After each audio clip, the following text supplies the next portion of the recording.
Okay, so good morning student, magandang umaga sa lahat. So ito yung una nating lesson for the school year 2020-2021. So we have here the learning outcome. So ang learning outcome natin is to prepare assembly workplace in accordance with OHS policies and procedure. So ito yung learning outcome for our lesson number 1 and lesson number 2. So ano nga ba yung OHS policies and procedure? So, bago mag-start lahat ng assembly sa electronics and other subjects, kailangan nakahanda muna yung iyong workplace. Dapat nakasunod siya sa mga standard ng OHSP. So, ano nga ba ibig sabihin nun? So, for today, sa lesson natin, i-discuss ko yung occupational health and safety procedures and policies, workplace hazard, and the risk assessment. So meron tayong tatlong content sa ating lesson number 1. And we have the objective. Objective number 1 is to identify occupational health and safety and procedures. So ano nga ba yung tinatawag nating OHSP? And we have number 2 is to determine the workplace hazard. So ano nga ba yung mga hazard sa workplace natin? And number 3 is to differentiate the types of hazard. And lastly, the fourth one is to explain the risk assessment. Okay, so meron tayong apat na objective para sa ating lesson number 1. Now, I have here a picture. I want you to observe the picture closely. Ano ba yung nakikita nyo sa picture? Now, sa picture, may kita nyo na nasa isa silang workplace at may kita nyo yung mga empleyado niya. Now, ano yung maoobserbahan natin?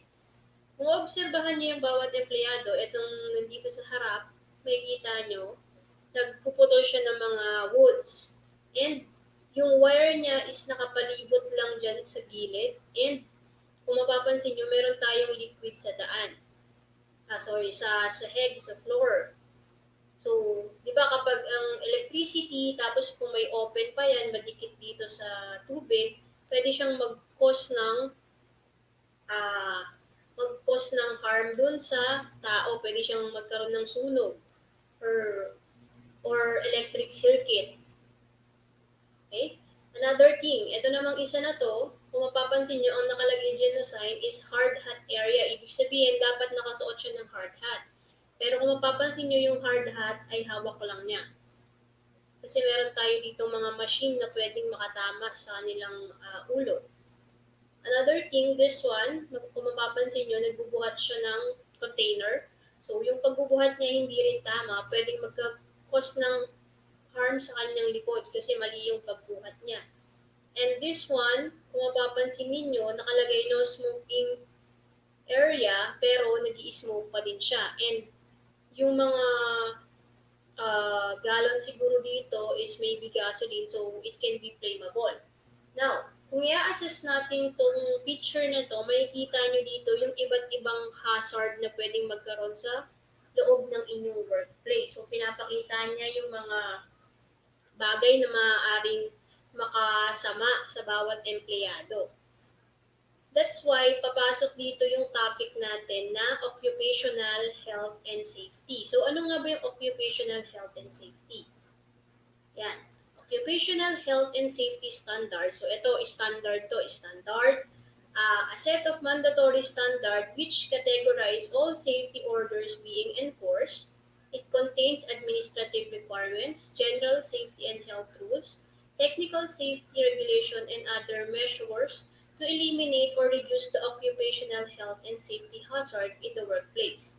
And OHSS aims to protect every working person against the danger of injury, sickness, or death through the safe and healthful working condition. So dito, yung occupational health and safety standards from the word itself, occupational, ibig sabihin sa trabaho.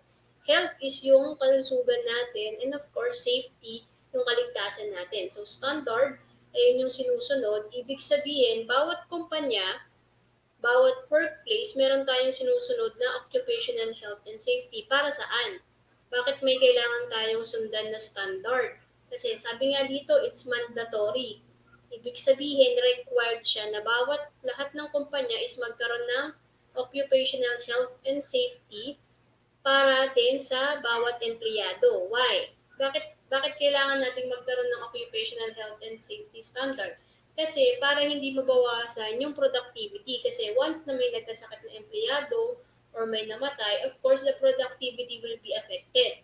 And yung company din, syempre, magbibigay siya ng vacation leave or sick leave or ang masama pa doon kung naaksidente sa loob ng trabaho yung mga yung empleyado, magbabayad pa yung company. That's why meron tayong sinusunod na occupational health and safety.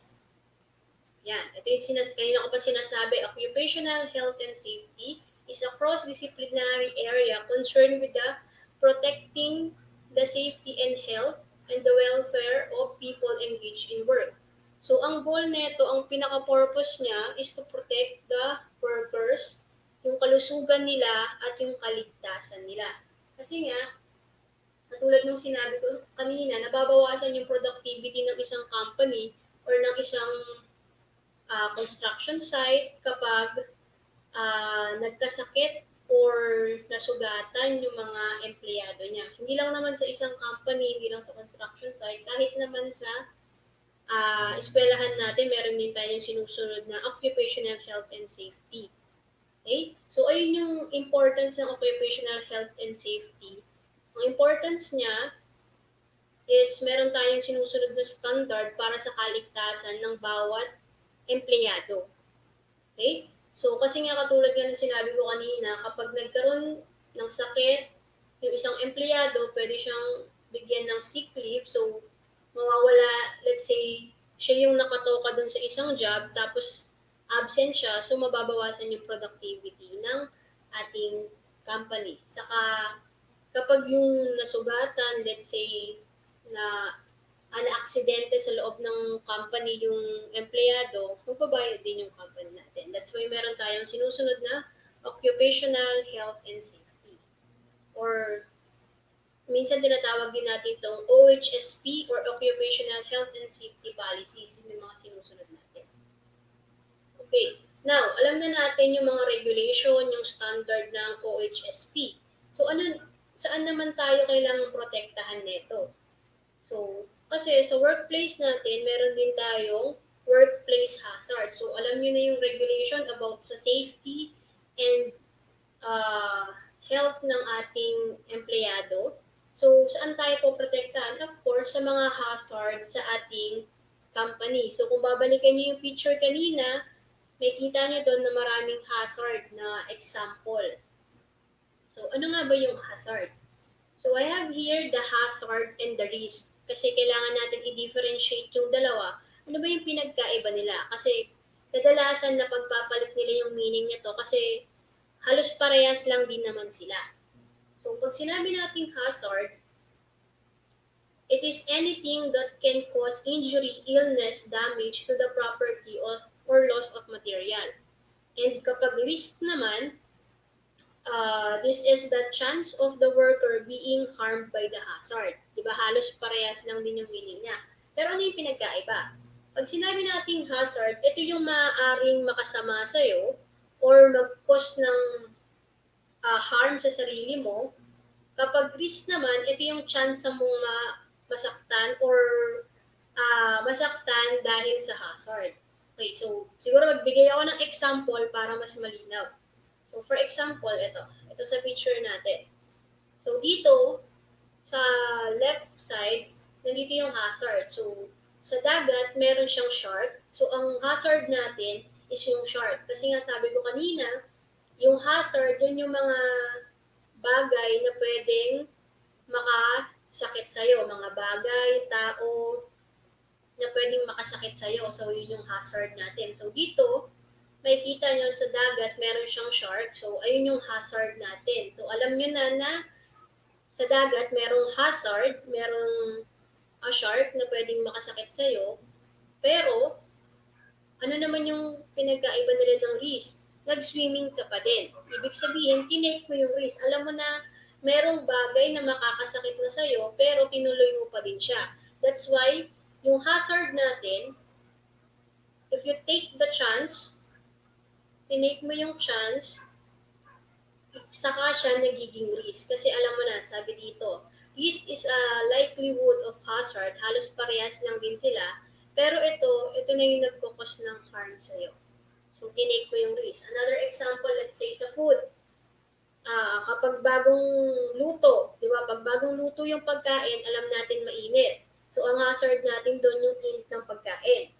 Pero, paano siya nagiging risk? Ano yung risk doon? Kinain mo pa din. Alam mo na mainit yung pagkain, pero kinain mo pa din. So, tinake mo yung risk. So, ano yun yung pinagkaiba ng hazard ng risk? Medyo nakakalito siya na pwede nating pagbali-balik na rin. Pero, lagi niyong tatandaan, kapag hazard, yun yung may potential na makasakit sa'yo. Now, kapag may ginawa ka na doon sa hazard, saka siya nagiging risk kasi nag-apply ka na ng force doon sa hazard. Kumbaga, tinake risk mo na siya. Yun yung ibig niyang sabihin. Now, ano nga ba yung iba't ibang workplace hazard natin? Okay, so meron tayong iba't ibang types ng hazard. Nag-include ako dito ng 5. First one is the chemical hazard. Next is the physical hazard. Third one is the biological hazard. Fourth is the electrical hazard. And lastly, the psychological hazard. Katulad ng sinabi ko, yung mga hazard, ito yung mga bagay na pwedeng makasakit sa'yo. Okay, so una, chemical hazard is a type of occupational hazard caused by exposure to chemicals in the workplace. So from the word itself, chemical, so ito yung mga hazard na pwedeng harm sa'yo. Ang example nito is of course mga chemicals. So pag sinabi natin chemicals, pwede yung liquid, pwedeng gas, or pwede ring solid or powder. Okay, so ayan. So, paano tayo ma-harm nung chemical hazard? So, paano ba tayo maapektuhan nila? So, example, pag breathing or pag-inhale ng mga vapors yun, so gas yun. Sa mga fumes, and pag-absorb, pag napatakan tayo, na-absorb ng body natin, or kapag nainom or na-digest natin or na-inject sa atin. So, yun yung mga possible reason kung paano tayo ma-expose sa mga chemical hazards. And example of chemical hazard is reactives, toxins, flammables, and corrosive. Yan yung mga example. Ilan lamang sa example, napakaraming example niyan. And sa electronics naman, ano yung example ng chemical hazard? Di ba katulad ng sinabi ko, chemical hazard, hindi lang siya liquid, pwede rin siyang gas. So dito, may kita nyo, kapag nagsosoldering kasi kayo, naghihinang kayo, meron siyang nakikreate na usok. Sa usok na yun, meron siyang tinatawag na fumes. Yun yung kapag na-inhale ninyo, nakakasama siya sa baga. Hindi man ngayon, but in the long run. That's why, kapag naghihinang kayo, lagi kong nire-required na magsuot ng mask. Kasi example nga ng chemical hazard is the fumes. Ayan. And another thing is yung ferric chloride. Ito, liquid naman siya. So, ginagamit siya kapag nag-etching ka na. So, kapag naggawa ka na ng design sa PCB, tapos i-etch mo na siya. So, siguro sa mga susunod na araw, gagamitin nyo din to.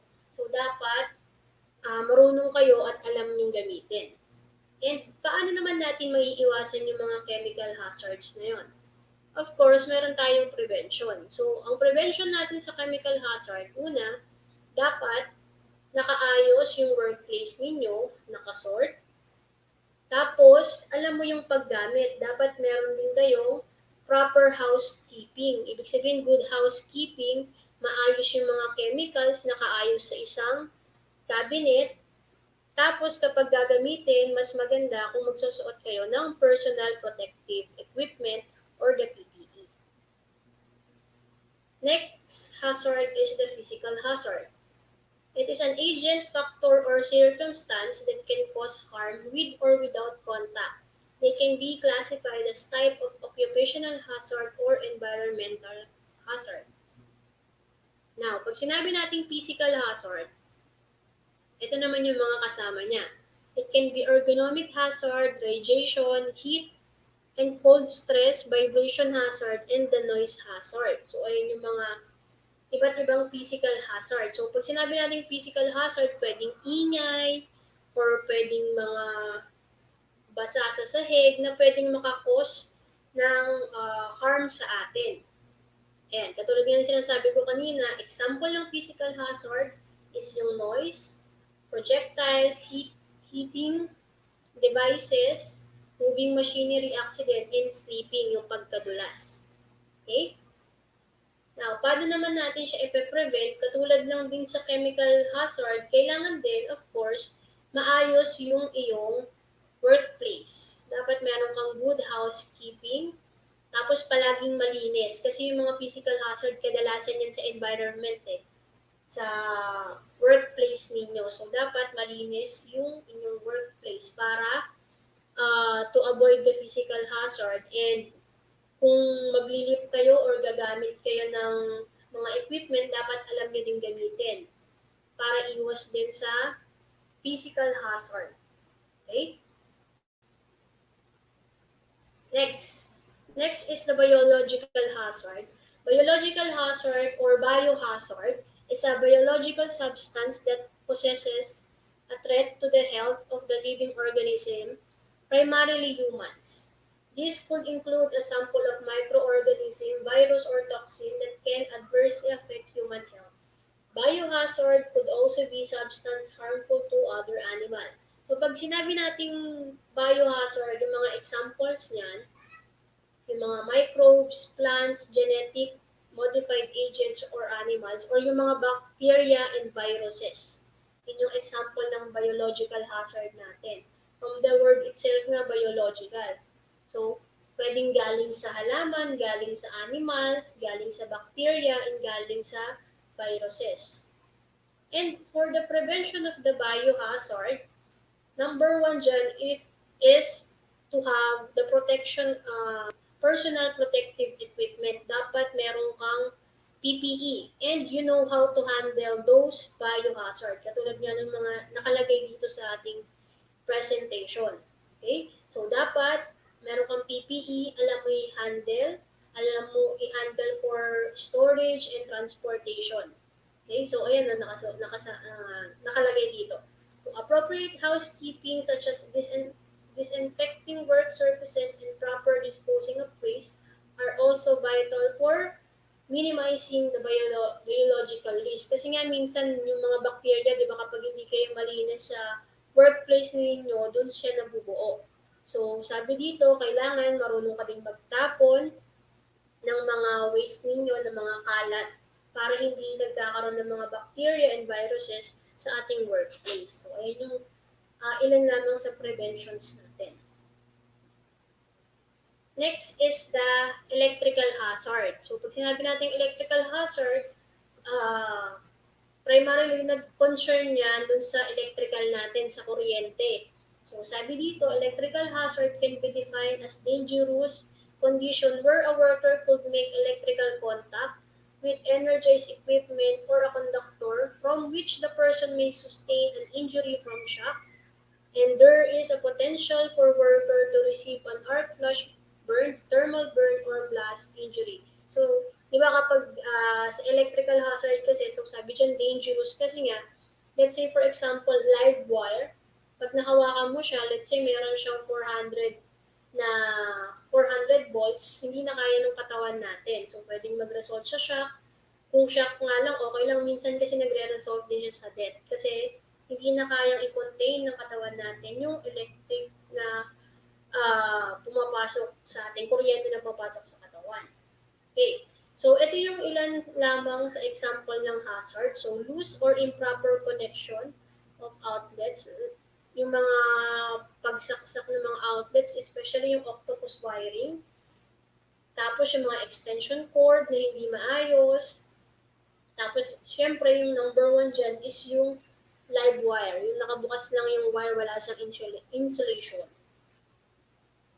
Yan. So, ayan yung mga example. Fire, malfunction ng electric equipment, unsafe use of extension cord and the shock. Ayan yung example ng electrical hazard. So, pag sinabi natin electrical hazard, ang mga example niyan, of course, yung merong mga kuryente na pwedeng makaharm sa atin. Now, paano ang prevention natin? Of course, number one, dapat i-check nyo yung workplace ninyo, especially the wirings. Kasi di ba minsan doon nagkakaroon ng problema sa wirings. Kapag hindi check yung wirings nyo, doon nag-focus ng sunog minsan. Kapag hindi na meron palang naka-open na wire, tapos maaaring nabasa or nagkaroon tayo ng short circuit. So, dapat lagi natin chine-check yung mga wirings natin. Not only sa workplace, but also at home. And last na type ng ating hazard is the psychological hazard. Ibig sabihin naman ng psychological hazard, ito naman yung sa mental health natin. Okay? So sabi dyan, psychological hazard is any hazard that affects the mental well-being or the mental health of the worker by overwhelming individual coping mechanism and impacting the worker's ability to work in a healthy and safe manner. So, pag psychological hazard, ito naman yung mga hazard na nakaka-apekto sa ating mental health. Yan. So, example ng mga factors na pwedeng maka-affect sa atin. Number one is the violence and harassment, working alone, change, technological change, fatigue. Fatigue, ibig sabihin sobrang pagtatrabaho. And for personal factors, we have the substance abuse. Pwedeng gumagamit pala ng mga substances like drugs and depression, anxiety, mental illness, and work-life conflict. So, ayun yung mga pwedeng factors sa ating psychological hazard. Now, example ng psychological hazard is yung stress. Yan. So, for the prevention, ito yung iba't ibang prevention na pwede nyong gawin. So, develop a regular review hazard assessment related to psychological hazard. Recognize that hazard may vary according to the client or situation and develop action plans accordingly. So, ito yung mga iba't iba nating pwedeng gawin sa ating psychological hazard. So, dapat hindi lang physically fit, hindi lang physical yung healthy sa inyo, but also emotional, spiritual, and of course, your mental. Kasi kailangan, di ba nga kailangan naka-mindset natin maayos. Kasi pag maayos yung pag-iisip natin, maayos tayong nakakapagtrabaho. So, yun yung iba't ibang hazard natin. So, meron akong 5 diniscuss. We have the chemical hazard, physical hazard, electrical hazard, biological hazard, and lastly, the psychological hazard. So, now, alam niyo na yung regulation ng occupational health and safety. Na-discuss ko na din yung iba't ibang hazard for the workplace. Ngayon naman is the risk assessment. So, ano naman yung risk assessment? So, risk assessment is a systematic examination of tasks, job, or process that you carry out at work for the purpose of identifying the significant hazard, the risk of someone being harmed, and deciding what further control measures you must take to reduce the risk to an acceptable level. Now, ano ibig sabihin sa Tagalog ng risk hazard? Di ba alam mo na yung mga risk assessment, sorry. Ano ba yung risk assessment? So, alam mo na yung mga hazard na makaka-apekto na maaaring makasama sa'yo sa loob ng iyong workplace. So, kailangan i-measure mo din kung paano kanya maapektuhan. So, dito papasok yung risk assessment. So, assessment, so tinetest mo siya kung paano makaka-apekto sa'yo. So, by the risk assessment, malalaman mo yung iba't ibang hazard and of course, ma-overcome mo siya at makakagawa ka ng measures or mga bagay na pwede mong gawin para maiwasan yung hazard na yon. So, ibig sabihin, hindi na siya magiging risk, hindi na siya makaka-apekto sa productivity nyo kasi nga, kokontrolin mo na siya and kung hindi naman kayang kontrolin, pwede mo naman i-reduce yung hazard through the risk assessment. Ibig sabihin, aalamin yung hazard, ano ba yung mga precautions na pwede mong gawin, katulad ng mga diniscuss ko kanina example na precautions. So, through risk assessment, ma-identify natin iba't ibang hazard at maiiwasan natin sila. Kasi nga, in-assess na natin kung paano tayo makakaiwas sa bawat hazard na yun. Now, ano ba yung mga steps? So, ito yung steps natin or procedure sa pag-identify ng risk assessment. So, basahin ko muna. Each student has a responsibility to their colleagues in their organization to report and act upon any potential workplace hazard. So, lahat daw ng estudyante or lahat ng empleyado ay merong responsibilidad sa bawat isa at sa organization na i-report kapag meron kayong nakitang workplace hazard or any potential hazard.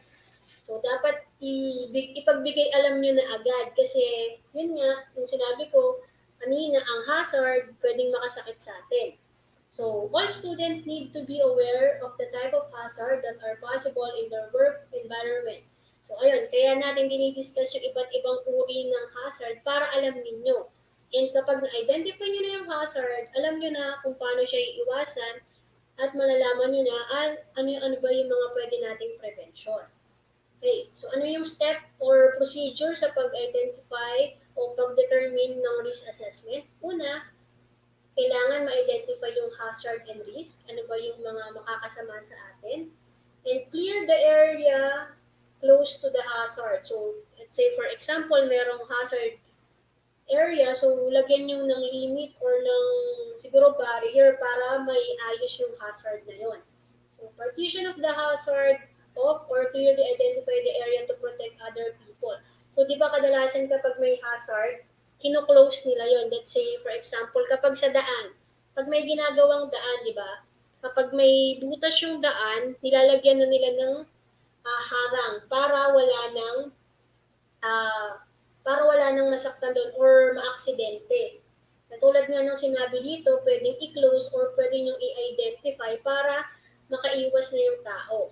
And if the hazard is easily or safely cleared, and kung naayos na daw yung hazard, or kung hindi pa, sabi dito, if not, report the hazard to the appropriate person to obtain assistance. Diba, for example, yung hazard okay na, so hindi pa rin okay, so pwede nyo i-report doon sa responsible na tao. So kung sa klase, may nakita kayong hazard sa loob ng classroom, pwede nyo i-report sa teacher. And lastly, fill out the correct documentation to assist in identifying improve practice to reduce the further incidence of hazard. So ito sa more on sa ano natin, sa trabaho. Meron sila mga finifill upan na forms para iparating doon sa management ano ba yung mga hazards na dapat i-correct. So, ayun yung lesson 1 natin. Lesson 1, it's all about the occupational health and safety, yung mga standards, policies, and procedures. Then, in-identify natin yung different workplace hazard. Ano ba yung pinagkaiba ng hazard at risk? Tapos, types of hazard. And lastly is the risk assessment. So, ano ba yung ibig sabihin ng ating risk assessment?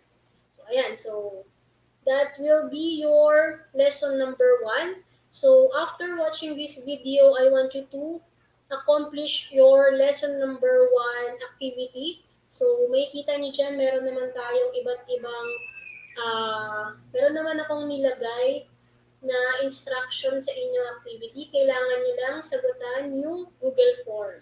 Okay? So, pag nasagutan na yung Google Form, isubmit mo din siya and be sure to use your G Suite account. Now, sa Google Forms natin, kapag natapos nyo siya, meron dyang score. I-score lang yon ng check your understanding or nung quiz na part. Pero yung ibang question doon, manually, i-check ko siya. And then, ilalagay ko sa record ko. Ayan. So, sakto, 30 minutes, natapos ko yung lesson 1. So, for your lesson 1, you have occupational health and safety, the workplace hazard, and the risk assessment. So, yun lamang. And finish your activity. Be sure if you have questions, pwede kayong magtanong sa akin. You can send a message, personal chat, or you can message me sa ating group chat. So, yun lamang and maraming salamat.